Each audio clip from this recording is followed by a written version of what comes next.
नमस्कार दोस्तों, आपका स्वागत है हमारे चैनल कहानी अंडरस्कोप 2.0 में। चलिए जानते हैं अयोध्या की स्थापना किसने की थी।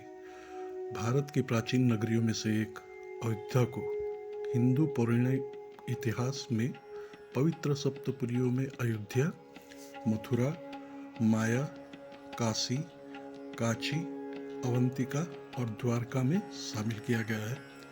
अयोध्या को अथर्ववेद में ईश्वर का नगर बताया गया है और इसकी संपन्नता की तुलना स्वर्ग से की गई है। स्कंद पुराण के अनुसार अयोध्या शब्द अका से ब्रह्मा, य से विष्णु तथा ध रुद्र का स्वरूप है। अयोध्या में कई महान योद्धा, ऋषिमुनि और अवतारी पुरुष हो चुके हैं। भगवान राम ने भी यहीं जन्म लिया था। जैन मत के अनुसार यहाँ आदिनाथ सहित 5 तीर्थंकरों का जन्म हुआ था। अयोध्या की गणना भारत की प्राचीन सप्तपुरियों में प्रथम स्थान पर की गई है। जैन परंपरा के अनुसार 24 तीर्थंकरों में से 22 इक्ष्वाकु वंश के थे। इन 24 तीर्थंकरों से भी सर्वप्रथम तीर्थंकर आदिनाथ ऋषभ देव जी के साथ 4 अन्य तीर्थंकरों का जन्म स्थान भी अयोध्या ही है। बौद्ध मान्यताओं के अनुसार बुद्धदेव ने अयोध्या अथवा जिसको साकेत भी कहते थे में 16 वर्षों तक निवास किया था। किसने की अयोध्या की स्थापना, चलिए इसके बारे में जानें। सरयू नदी के तट पर बसे इस नगर की रामायण के अनुसार विवस्वान मतलब सूर्य के पुत्र वैवस्वत मनु महाराज के द्वारा स्थापना की गई थी। माथुरों के इतिहास के अनुसार वैवस्वत मनु लगभग 6673 ईसा पूर्व में हुए थे। ब्रह्मा जी के पुत्र मरीचि से कश्यप का जन्म हुआ था। कश्यप से विवस्वान और विवस्वान के पुत्र वैवस्वत मनु थे।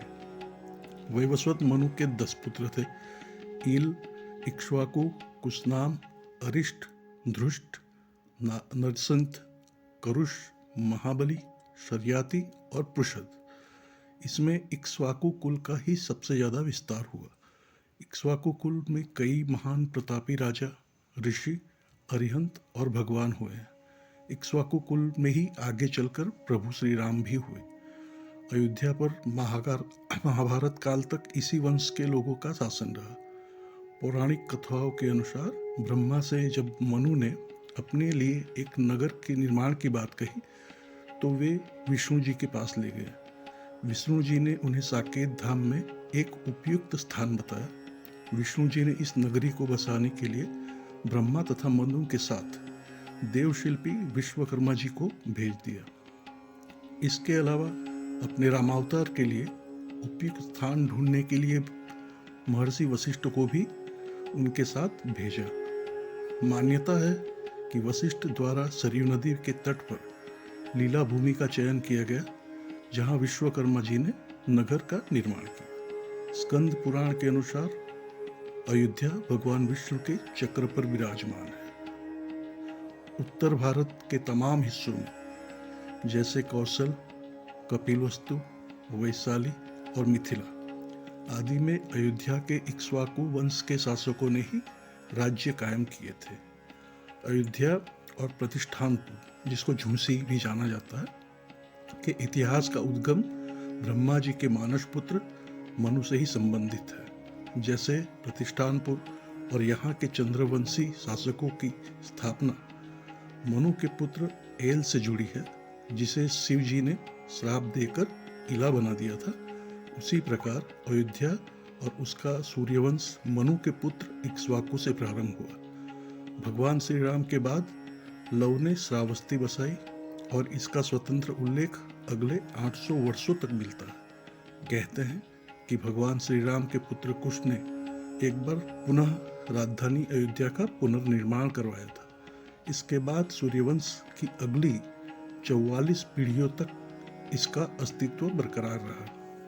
रामचंद्र जी से लेकर द्वापर कालीन महाभारत और उसके बहुत बाद तक हमें अयोध्या के सूर्यवंशी इक्ष्वाकुओं के उल्लेख मिलते हैं। इस वंश का बृहद्रथ अभिमन्यु के हाथों महाभारत के युद्ध में मारा गया था। महाभारत के युद्ध के बाद अयोध्या उजड़ सी गई, लेकिन उस दौर में भी श्री राम जन्मभूमि का अस्तित्व सुरक्षित था, जो लगभग 14वीं सदी तक बरकरार रहा। बेंटली एवं पार्जिटर जैसे विद्वानों ने ग्रह मंजरी आदि प्राचीन भारतीय ग्रंथों के आधार पर इनकी स्थापना का काल ईसा पूर्व 2200 के आसपास माना है। इस वंश में राजा रामचंद्र जी के पिता दशरथ 63वें शासक थे। बृहद्रथ के कई काल के बाद यह नगर मगध के मौर्यों से लेकर गुप्तों और कन्नौज के शासकों के भी अधीन रहा। अंत में यहाँ महमूद गजनी के भांजे सैयद सालार ने तुर्क शासन की स्थापना की। वो बहराइच में सन 1033 में मारा गया था। उसके बाद तैमूर और उसके पश्चात जब जौनपुर में शकों का राज्य स्थापित हुआ तो अयोध्या सर्कियों के अधीन हो गया। विशेष रूप से शक शासक महमूद शाह के शासनकाल ईस्वी सन 1440 में 1526 में बाबर ने मुगल राज्य की स्थापना की और उसके सेनापति ने 1528 में यहाँ आक्रमण करके मस्जिद का निर्माण करवाया, जो 1992 में मंदिर मस्जिद विवाद के चलते राम जन्मभूमि आंदोलन के दौरान ढहा दिया गया। अयोध्या रघुवंशी राजाओं की बहुत पुरानी राजधानी थी। पहले यह कौशल जनपद की राजधानी थी। प्राचीन उल्लेखों के अनुसार तब इसका क्षेत्रफल 96 वर्ग मील था। वाल्मीकि रामायण के 5वें सर्ग में अयोध्यापुरी का वर्णन से विस्तार किया गया है।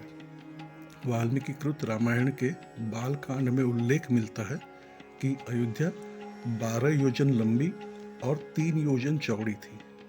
7वीं सदी के चीनी यात्री हेन सांग ने इसे पिकोसिया नाम से संबोधित किया है।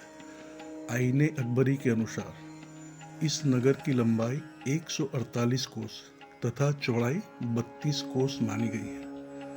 कौशल नाम मुदितः स्फीतो जनपदो महान निविष्टः सरयू तीरे प्रभु धन्य धान्यवान। मतलब सरयू के तट पर संतुष्ट जनों से पूर्ण, धन धान्य से भरा पूरा, उत्तर उन्नति को प्राप्त कौशल नामक एक बड़ा देश था। इसी देश में मनुष्य के आदि राजा प्रसिद्ध महाराज मनु की बसाई हुई तथा तीनों लोगों में विख्यात अयोध्या नामक एक नगरी थी। नगर की लंबाई, चौड़ाई और सड़कों के बारे में महर्षि वाल्मीकि लिखते हैं, यह महापुरी 12 योजन मतलब 96 मील चौड़ी थी। इस नगरी में सुंदर, लंबी और चौड़ी सड़कें थी। वाल्मीकि की अयोध्या की सड़कों की सफाई और सुंदरता के बारे में लिखते हैं, वह पूरी चारों ओर फैली हुई बड़ी बड़ी सड़कों से सुशोभित थी। सड़कों पर नित्य जल छिड़का जाता था और फूल बिछाए जाते थे। इंद्र की अमरावती की तरह महाराजा दशरथ ने उसे पुरी की तरह सजाया था। इस पुरी में राज्य को खूब बढ़ाने वाले महाराजा दशरथ उसी प्रकार रहते थे जिस प्रकार स्वर्ग में इंद्र वास करते। महर्षि आगे लिखते हैं, इस पुरी में बड़े बड़े तोरण द्वार, सुंदर बाजार और नगरी की रक्षा के लिए चतुर शिल्पियों द्वारा बनाए हुए सभी प्रकार के यंत्र और शस्त्र रखे हुए थे। उसमें सूत मागध बंदीजन भी रहते थे। वहाँ के निवासी अतुल धन धान्य से संपन्न थे। उसमें बड़ी बड़ी ऊंची अटारियों वाले मकान जो ध्वजा पताकाओं से शोभित थे और परकोटे की दीवारों पर सैकड़ों तोपें लगी हुई थी। महर्षि वाल्मीकि लिखते हैं, स्त्रियों की नाट्य समितियों की भी यहाँ कोई कमी नहीं थी और सर्वत्र जगह जगह पर उद्यान निर्मित थे। आम के बाग नगरी की शोभा बढ़ाते थे। नगर के चारों ओर शाखों के लंबे लंबे वृक्ष लगे हुए थे और जैसे जान पड़ते थे मानो अयोध्या रूपिणी स्त्री करधनी पहने हो। यह नगरी दुर्गम किलों और खाई से युक्त थी। तथा उसे किसी प्रकार भी शत्रुजन अपने हाथ नहीं लगा सकते थे। हाथी, घोड़े, बैल, ऊंट, खच्चर सभी जगह जगह दिखाई पड़ते थे। राजभवनों का रंग सुनहरा था। विमान गृह जहाँ देखो वहाँ दिखाई पड़ते थे। उसमें चौरस भूमि पर बड़े मजबूत और सघन मकान अर्थात बड़ी सघन बस्ती थी। कुओं में गन्ने के रस जैसा मीठा जल भरा हुआ था। नगाड़े, मृदंग, वीणा, पनस आदि बाजों की ध्वनि से नगरी सदा प्रतिध्वनित हुआ करती थी। पृथ्वी तल पर तो इसकी टक्कर की कोई दूसरी नगरी थी ही नहीं। उस उत्तमपुरी में गरीब यानी धनहीन तो कोई था ही नहीं, बल्कि कम धन वाला भी कोई नहीं था।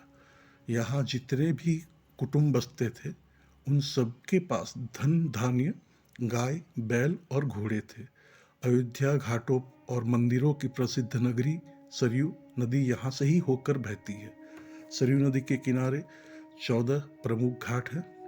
इनमें गुप्त द्वार घाट, कैकेयी घाट, कौशल्या घाट, पापमोचन घाट, लक्ष्मण घाट आदि विशेष उल्लेखनीय है। यह स्थान रामदूत हनुमान के आराध्य प्रभु श्री राम का जन्म स्थान है।